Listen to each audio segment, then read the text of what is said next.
Okay, welcome to this presentation of the strategy Readers Theater presented by Jordan Martin for EDU 5373, June 2013. So, to begin with, what is Readers Theater? Readers Theater is a dramatic performance of a script by a group of readers. That's kind of the short definition. In my research, I read a number of definitions, but that's it in short. And you can execute Readers Theater in many ways, and I'll describe some of the ways that you can customize Readers Theater later in this presentation. Why use this instructional strategy? Well, like I said, it's very adaptable. So with Readers Theater, you have groups of kids reading with the script in hand, and they're dramatizing the script. So you can change your group sizes. I've done groups of, and you could do anything between 3 and the whole class. So very, very adaptable that way. You can differentiate on many levels. So you could differentiate the reading levels, or you could change the content to match the kids to make it more motivating. You can customize the expectations, how much you want them to be rehearsing, how, you know, anything from the props to anything really about Readers Theater. Now, you don't want to get caught up in the props, and I'll explain that later. It's all about the reading of the scripts, but you can change anything about it. For me, my students, I was more interested in how motivated they were, so I would pick the scripts ahead of time and then have a big pool of scripts and try to get them matched up with stories that they were really interested in. But you could change it to differentiate or change your expectations. And Readers Theater is going to give your students opportunities to read fluently, enjoy reading good literature if you find the right stuff, engage with the text, interpret characters, which is really important, and really just bring the text to life. Another reason, of course, it connects with our Common Core standards. So, and it does this in many ways, but here's just a few to keep in mind. Students demonstrate how a speaker's viewpoint influences how events are described. Students apply grade level phonics and word analysis skills. Students read with sufficient fluency to support comprehension. Now, I kind of read that choppy and kind of like a robot there on purpose. The sentence reads, students read with sufficient fluency to support comprehension. And I did that just to demonstrate and kind of illustrate that fluency does indeed impact comprehension. And I'll talk about that some more, but that's something that gets kind of lost, and that's really, really important in Readers Theater. Another reason that Readers Theater is a good strategy to use is it's really, really strong for English language learners. So they get a valuable oral reading practice. They get an environment that is relaxed and possibly small groups. So like I said, you can customize anything. So you could put them with text that they're going to be comfortable with, working with kids that they're comfortable with. You can control the size of the group. You could control the audience. You can really customize anything. They get to practice high frequency words. Typically with these scripts, it's going to be a lot of dialogue and there's going to be a lot of high frequency words. It's going to increase their reading speed. They're going to learn how to phrase and chunk words in sentences, which we're going to talk about, and read with expression. So in my research, there's a number of articles, and we just read about this in the text as well on fluency, about prosody and expression. And this is really kind of the heart and soul of Readers Theater in many ways. So just some definitions. The ability to see words as grouped into phrases and to read them as such is called prosody.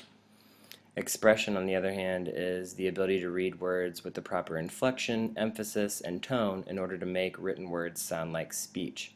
So kind of like I demonstrated earlier. Prosody and expression, this is huge with Readers Theater. It's more than just, so looking down the other point here, reading fluently, it's more than just speed and accuracy. I know a lot of people, when they do fluency practices, they'll do something like a 1-minute timed reading, and I've done that. And you're deducting errors, and you end up with a words correct per minute, and that's great. That helps with fluency, but There is more to fluency than just reading the words accurately. Otherwise, you just sound very, very robotic. So, this expression is part of fluency. And there's a number of ways you can achieve that and practice that. I know that we would do the 1 minute timed readings, but I might say, on a Friday, try to make it more fun. You're going to stand up and act like you're presenting it to a big crowd of 300 people today. Or this time you have to add a gesture in there to make it kind of feel more real world. Or something that's really neat to do is have the kids ask if they can do accents, like an English accent or maybe an Australian accent, and ask them to read fluently, and you'll be amazed by how much expression and tone they put in to the reading when you do something like that. So there's a few ideas that have worked for me. Moving on here, how do you use this instructional strategy? So, how do you implement it? The text basically suggests that you do this in 3 phases: select a script, rehearse the production, and stage the production. So, when selecting a script, basically what I have here for you is, in my research I found this table, and I just thought this gives you some different suggestions, and it also kind of illustrates that you can use this with any age group kids as long as you adapt it. And that's really the beauty of Reader's Theater in many ways. When I would select scripts, I would simply get online and search Reader's Theater scripts.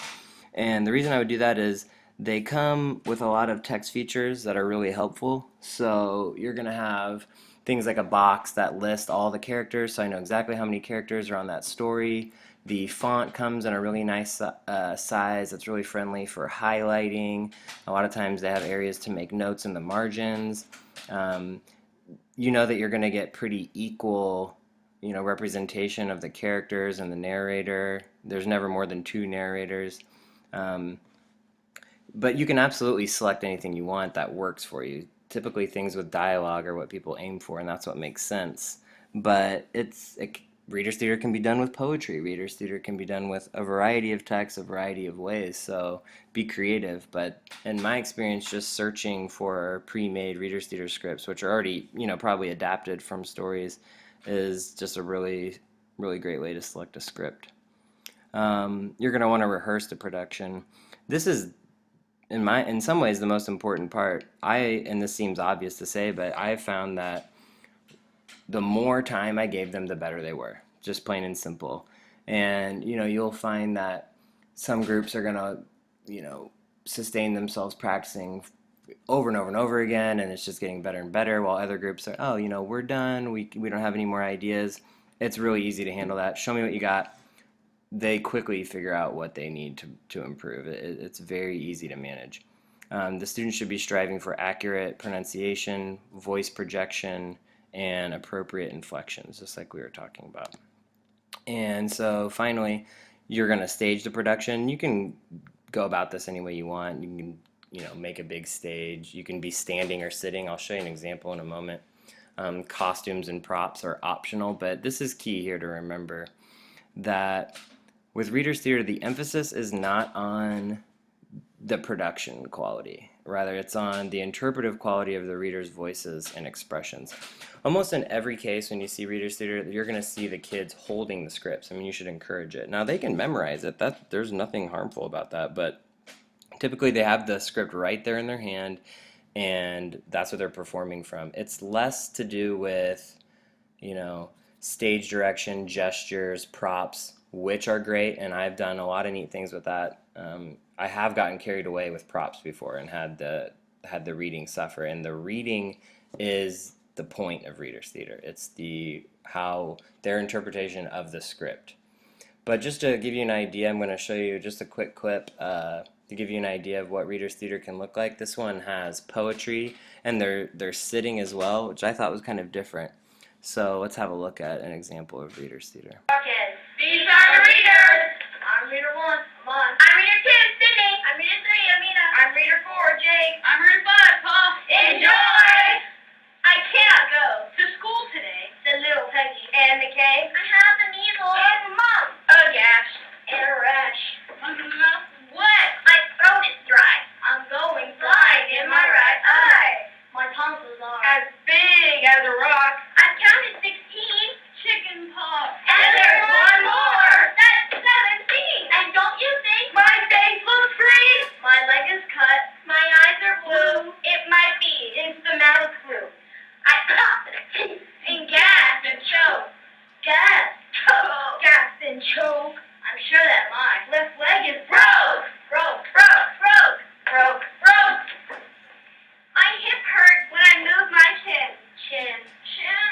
belly button. Caving in. My back is rent. My ankle's sprained. My appendix pain each time it rains. My nose is cold. My toes are numb. Cold and numb. I have a sliver in my thumb. My neck is stiff. My voice weak. Weak. I hardly whisper when I speak. My tongue is swollen up my mouth. I think my hair is falling out. My elbow's bent. My spine is straight. My temperature is 108. My brain is shrunk. I cannot hear. There is a hole inside my ear. I have a hangnail and my heart is what? What's that? What's that you say? You say today is Saturday. Saturday. Goodbye. I'm going out to play.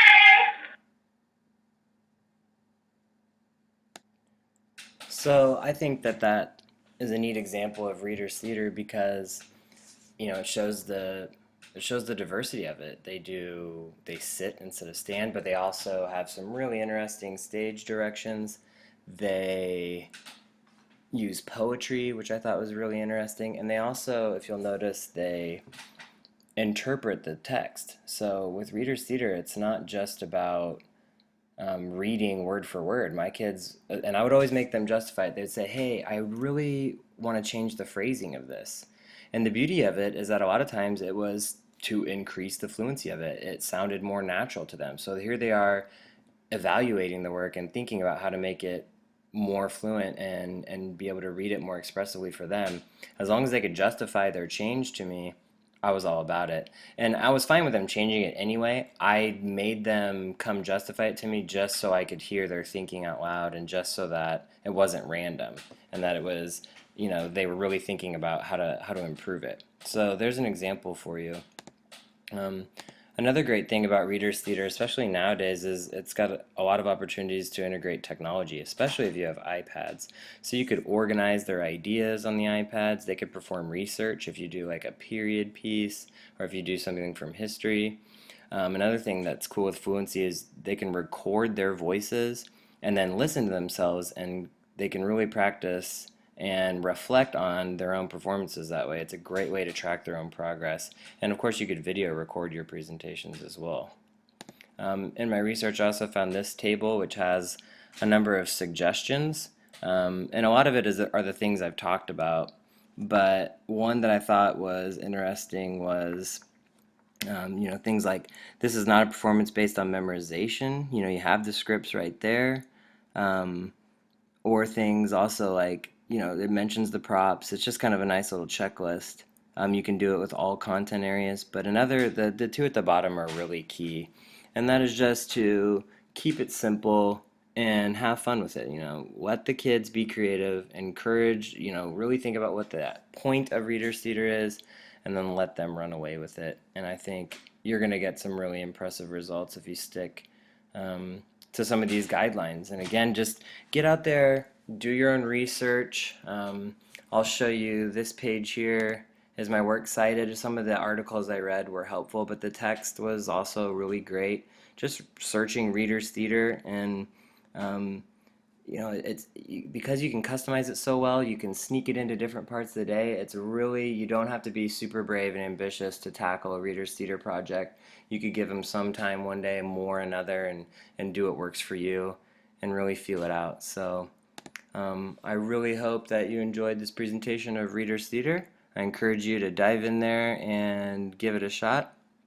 And if you have any questions, you can email me at jordanrmartin.stu.bakeru.edu or at stu.bakeru.edu, and I'll be happy to answer anything. Thank you.